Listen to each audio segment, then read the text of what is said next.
Vamos a analizar un poco las medidas, la situación actual de la economía y por qué no también qué es lo que puede llegar a venir, ¿no? Plantear un poco de futuro en todo este panorama con Marta Beckerman, que es economista. Buenas noches y gracias por estar aquí con nosotros. ¿Qué tal? Un gusto. Bueno, ¿cómo evalúa las medidas que se tomaron el fin de semana y la repercusión del día de hoy? Bueno, yo creo que este control cambiario era totalmente inevitable. Yo creo que tal vez se podía haber tomado antes, con lo cual nos hubiéramos ahorrado 10.000 millones, no sé, ¿no? O ¿Antes sería de esos pospaso? 10.000. Yo creo que se tenían que haber tomado antes estas medidas. Antes incluso de las PASO. Sí. Porque si vos ves, yo creo que un origen de los problemas que nosotros tenemos fue esa apertura tan indiscriminada del mercado de capitales, ¿no?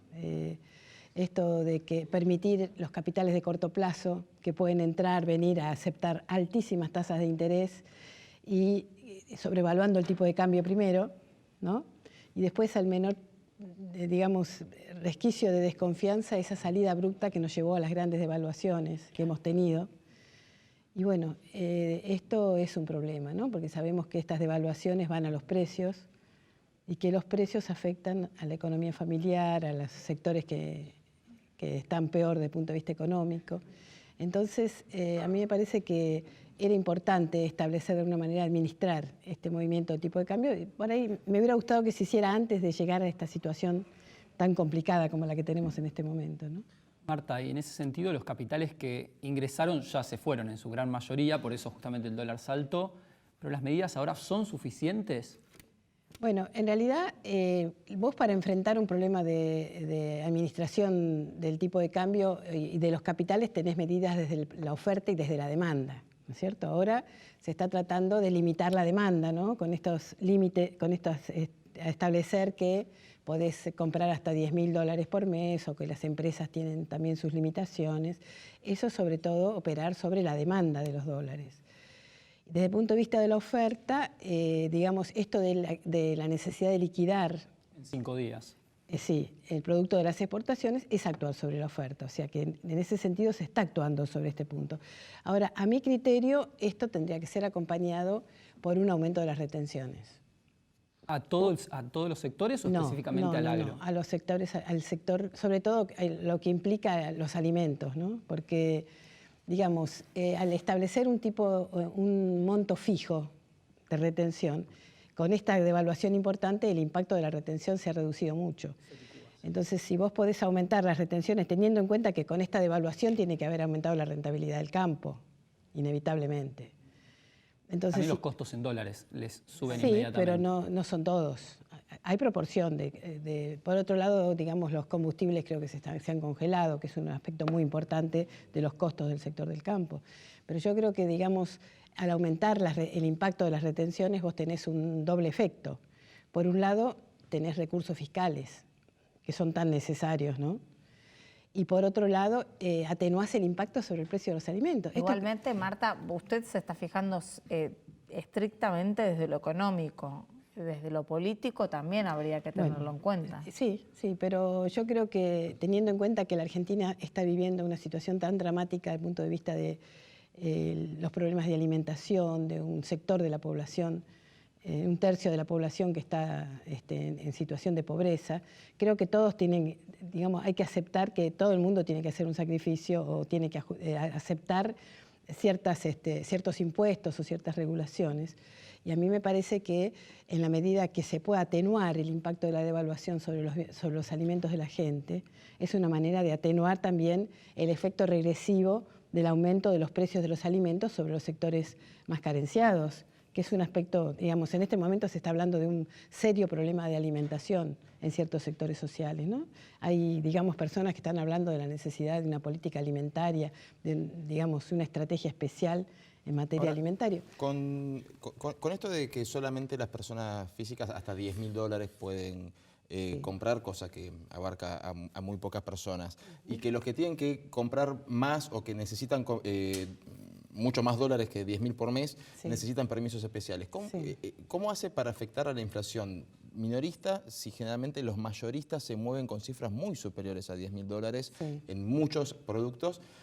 Sin ir más lejos, el café que acá no se produce. ¿Cómo puede afectar eso a la inflación? Por más que ahora se quiera controlar el dólar y frenar la inflación fijando el dólar, todo lo demás se me puede mover igual. Bueno, digamos que la inflación en este momento está muy afectada por el precio del dólar. Sí. Digamos, eso es un determinante fundamental de la inflación. Ahora, no entiendo, la pregunta es si una persona necesita más dólares No, que esos 10.000. yo pregunto, un mayorista que es el que provee a los minoristas, necesita mucho más que 10.000 dólares por mes. Necesita un movimiento... Para importar. Sí, obviamente. Bueno, pero en el caso de las importaciones, por supuesto que esto se tiene que considerar. Los dólares para importaciones tienen que quedar, digamos, tienen que ser... Entonces eso no afectaría a la inflación indirectamente. Yo creo que no. No. Porque, digamos, esto no va a impedir las importaciones, no podemos impedirlas. O sea que los dólares para la importación van a tener que estar. Usted dice que esta medida de control de cambio tendría que haberse tomado antes. Entonces, ¿el reperfilamiento, reestructuración o como quiera llamarlo de la deuda estuvo de más? ¿O también había que hacerlo? No, es necesaria porque si no, no se llega. O sea que las dos cosas. Sí. Yo lo que digo es que me parece que si se hubiera establecido un sistema de administración del tipo de cambio antes, se hubiera evitado una gran cantidad de pérdida de divisas. Yo en realidad digo que desde el comienzo no tenía que haberse liberado de esta manera el mercado de capitales. No permitir esta entrada y salida tan abrupta porque eso ha afectado, yo creo que ha afectado la estabilidad en la Argentina, ¿no? Eso puede ser, pero algunos economistas como Milei, creo que lo escuché hoy decir, que limitar la compra de dólares es inconstitucional, porque estás generando, digamos, cortando derechos, claro. Bueno, eso es un debate que yo como economista no puedo responder, tendríamos que hablarlo con especialistas jurídicos. Pero yo creo que en este momento no había muchas alternativas. Claro, bueno. ¿Usted tiene un estudio de cuáles son los países de la región que sí tienen controles de cambio? Son distintos niveles. Es decir, algunos países a lo mejor establecen ciertos depósitos, la necesidad de depósitos o un tiempo mínimo de permanencia en el país. De hecho, la Argentina lo tuvo en otros momentos, ¿no? Que los fondos que querían venir para corto plazo que se tenían que quedar 6 meses o un año. De hecho, el propio Fondo Monetario tiene estudios teóricos que plantean la necesidad de establecer controles sobre los capitales de corto plazo. Yo creo que que hay cierto acuerdo sobre esto. Ahora, restricciones para la compra en la región también hay. Sí. Ahora, el tema es, creo que para que la Argentina fuera considerado país emergente, no podía tener control de capitales. O sea, que ese era un requisito que se le estableció a la Argentina. Y en ese sentido, Marta, más allá de los controles, ¿no sucede que en la Argentina tampoco está desarrollado el mercado ni de capitales y un mercado financiero muy chico, Claro, por lo cual tema, cualquier ingreso impacta muy fuerte? Exactamente, sobre todo el tema de esa libertad de los capitales de corto plazo afectan especialmente a países que tienen un sector financiero limitado. Digamos, creo que un país muy desarrollado, con otro nivel o cualquiera de nuestros vecinos, que tienen un sistema previsional más grande y actúan en el mercado de capitales. Pero yo creo que, por eso digo que estas medidas se deberían haber aplicado antes, pero no solo eso, sino que yo creo que de entrada no se debía haber liberalizado tanto el mercado de capitales de corto plazo, ¿no? Ahora, son medidas que, como decía el presidente, no son bien tomadas afuera, en los mercados, se las considera medidas populistas. Y la Argentina oscila todo el tiempo, va y viene. En un mismo gobierno se vieron, esta vez no es que de un gobierno a otro, sino en un mismo gobierno se vieron medidas contrapuestas. Sí.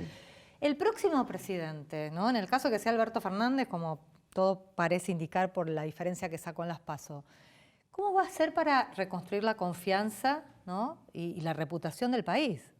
Sí, bueno, va a ser ¿Qué muy tiene difícil. que hacer? Yo creo que digamos que va a ser muy difícil, ¿no? La tarea del próximo presidente, quien sea. Porque estamos en una situación, por empezar, donde estamos pateando pago de bonos y para el año que viene, ¿no es cierto? Y donde va a ser necesario hacer una renegociación con la deuda, con el fondo, con los bonistas, con acreedores internacionales. Eso no es nada fácil. Yo creo que esa negociación va a ser muy dura. Hay algunos economistas que incluso a veces utilizan esas frases que viene diciendo Facundo constantemente, que vuelven a aparecer y a veces son desafortunadas porque no ayudan al ánimo social. ¿Hay posibilidades de una hiperinflación, como decían algunas el fin de semana? Yo creo que en la medida que se puede hacer un control sobre el tipo de cambio, podemos evitar una hiperinflación. Se puede evitar. Porque estamos viendo que en Argentina ese es un factor determinante del aumento de los precios. Por eso me parece importante establecer un cierto control y tratar de tener una estabilidad del tipo de cambio. Yo creo que puede ser que el dólar paralelo aumente, pero el dólar paralelo no es determinante de los precios en general, ¿no? Creo que en la Argentina lo que rige las importaciones y las exportaciones es el dólar oficial. ¿Y cómo se sigue a partir de ahora? O sea, ya se puso un control. ¿Y cómo va a funcionar la economía de ahora en más? El Fondo Monetario parece que acompaña esta medida. Bueno, no se sabe si va a ser este depósito de los 5.400. Está en duda eso, ¿no? Creo que no está muy claro si ese depósito se va a hacer o no antes de las elecciones. Va a ser muy determinante en qué medida se pueda estabilizar el tipo de cambio, ¿no? Porque esto parece, en Argentina en el último tiempo, es una medida determinante. Sí. Yo creo que eso va a ser muy importante para el próximo proceso. Y luego creo que tenemos que ver también el rol que va a jugar el Congreso, ¿no? Sí, igual impacta, ¿no? Porque parece que todo va día tras día y no puede haber planificación de nada, porque con una simple pregunta de acá de Nicolás no podemos saber qué es lo que sigue. Claro, y otro punto, digamos, este tipo de cambio, si bien parece que encontró el equilibrio, tiene fecha de vencimiento, ¿no? Bueno, depende de lo que va a hacer el próximo gobierno con el tipo de cambio, si va a seguir con una administración cambiaria o... Se me ocurre que algún coto a la entrada de capitales de corto plazo, eso hay que hacerlo de entrada, porque ahora estamos tratando de resolverlo por el lado de la demanda, pero yo creo que ahí tiene que haber una política. Y en ese sentido, Marta cree que vuelven los distintos tipos de cambio, digamos, uno para el campo, uno para comprar propiedades, otro para atesorar. Bueno, hay que verlo. No está en mi mente. ¿Pero sería bueno instrumentarlo así, como dice Facundo? De alguna manera las retenciones son una especie de cambio diferencial, ¿no? Sí. Porque si hay retenciones al campo, el campo está recibiendo un tipo de cambio distinto al tipo de cambio de la industria. Ahora, hay una realidad en la Argentina. La productividad del sector primario es mucho más alta que la del sector industrial. Esto hay que considerarlo. A lo mejor necesitamos un tipo de cambio para que el sector industrial pueda exportar, que puede ser distinto al que necesita el campo. Y nosotros necesitamos que el sector industrial exporte. Usted habla de desdoblamiento cambiario. No hablo digo simplemente, al establecer un cierto tipo de retenciones ya tenés un tipo de cambio dual. No es el mismo para todos. Esta es una discusión muy grande en la Argentina, ¿no? Sobre el rol de las retenciones. Porque tiene un alto contenido político, como decía Diana también antes, ¿no? Porque para muchos va a ser volver al kirchnerismo. Bueno, yo no pondría eso nombre. Eso asusta. Sí, yo analizaría medidas sin el sentido de una medida, porque si empezamos a ponerle nombres, cortamos la discusión. Lo que pasa es que a lo que vamos con Gise me da la sensación que es esto de una búsqueda de equilibrio de lo estrictamente económico y de lo político, dado que también Alberto Fernández, en su rol de candidato más votado en las PASO, incluso fue solicitado por la mesa de enlace, por todos los sectores del campo, y le llevaron propuestas y le pidieron que no a las retenciones. En algún punto, bueno, hay que equilibrar. Esto depende también del nivel del tipo de cambio que se establezca, porque si hay un tipo de cambio más alto y se cobran ciertas retenciones, el campo probablemente reciba lo mismo que si el tipo de cambio es más bajo. O sea, tiene que haber un acuerdo. Este es el tema. Ese es el punto fundamental, donde se establezcan ciertas medidas, ciertos niveles de las variables y cómo cada uno puede aceptar una situación y que pueda haber un acuerdo global. Esto es muy difícil en la Argentina. Me gustaría hacerle la última pregunta, retomando un poco lo que planteaba Nicolás de mirar un poco más allá. Sí. Entonces habla usted de que el reperfilamiento se tendría que haber hecho antes, quizás el control de cambios quizás también. Sobre todo esto. Lo que evitar la salida de capitales que no sirve para nada. Claro. Bueno, eso, ahora, eso entonces, es lo que creo que debía todas estas evitarse. medidas que no se dieron a tiempo, Marta, ¿cuál es la próxima que falta que habría que anticiparse para no hacerla a destiempo o correr de atrás? Es un poco difícil. Yo insistí en un tema, ¿no? Que para mí es, dada la gran devaluación, el tema de aumentar las retenciones. Esta es una medida que para mí tendría sentido. Aunque hay mucha gente que no le va a gustar, ¿no? No, por supuesto. Pero ¿hay alguna otra que habría que o que podría estar en la mesa de análisis del gobierno en estos momentos? Sí, yo creo que es la necesidad de pensar en acordar con los distintos sectores sociales, porque si no llegamos a eso, es esta estrategia de sálvese quien pueda, claro. No nos da una salida, ¿no? Yo creo que es muy importante acordar, y no solo en momentos críticos, sino que este país pueda lograr sentar a principales interlocutores y ver cómo salimos todos juntos de esta situación. Una evaluación chiquita de la CUNSA antes de despedirla. Bueno, creo que está en una situación muy difícil, ¿no? Le ha tocado un rol dramático, ¿no? Pero bueno, esperemos que se logre alcanzar esta estabilidad tan necesaria. Marta, muchas gracias por estar con Al nosotros. contrario, esta un noche. gusto. Vamos a ir un corte y enseguida regresamos. Atentos al tema de debate que nos trae Santiago Ladino en el día de hoy. Quédense.